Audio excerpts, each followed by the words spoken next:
We were talking before about the Brazilian version of me today, before the show, where Glenn Greenwald had set me hip to this guy. I don't know his name, but he is a Brazilian podcaster who's very popular.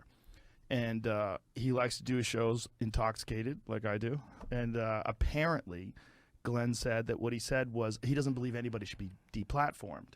And he said, and someone said, like, including Nazis. And he said, yeah, I don't think you should deplatform Nazis, which, as we were saying before, was like the original position of the ACLU. The ACLU, which a lot of like Jewish attorneys, they were saying, no, we shouldn't deplatform Nazis. And this is like 30 years after the Holocaust, right? Fresh in our mind.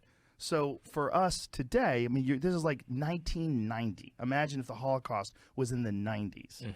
And then today in 2022, we're saying, no, you shouldn't deplatform Nazis. And so this guy was saying, I don't think you should deplatform Nazis. And, you know, I don't think you should deplatform anybody. And so a bunch of people started saying he's a Nazi. And he was saying, that's not what I'm saying. And they kicked him off of his platform. YouTube apparently won't let him. He still has a YouTube account, but YouTube won't let him start a new account. And people want him deplatformed off of everything. And whatever platform he was on where he was getting paid for his podcast, he got fired from. Yeah. I mean, what is this guy's name? Bruno. There you are. Ayub? I don't know how to say that. Yeah.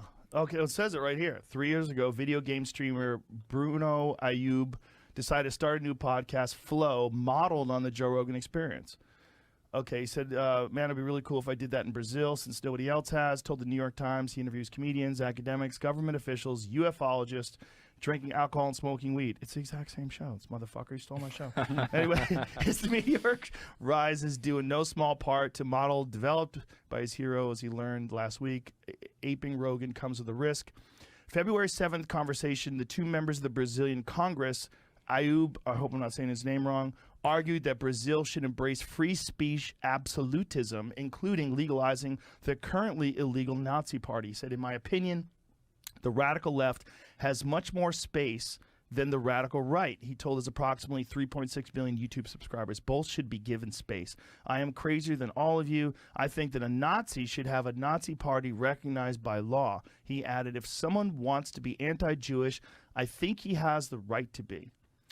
Ayub woke up Tuesday to thousands of people calling him a Nazi on social media. Sponsors pulled funding, and the government opened an investigation into the alleged offense of Nazi apologism.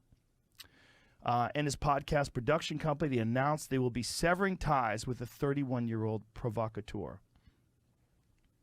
So there you go. I mean, censorship just almost never works. Right? Like every one of the major ideas that rule our world right now, both of those ideas have at different points in history been highly censored. Yeah. Right? Like Christianity was highly censored at one point. Later it became the law of the Roman Empire. Atheism has been heavily censored for hundreds and hundreds of years, and now it's rather mainstream. I mean, those are big examples of censorship not working in the grand arc.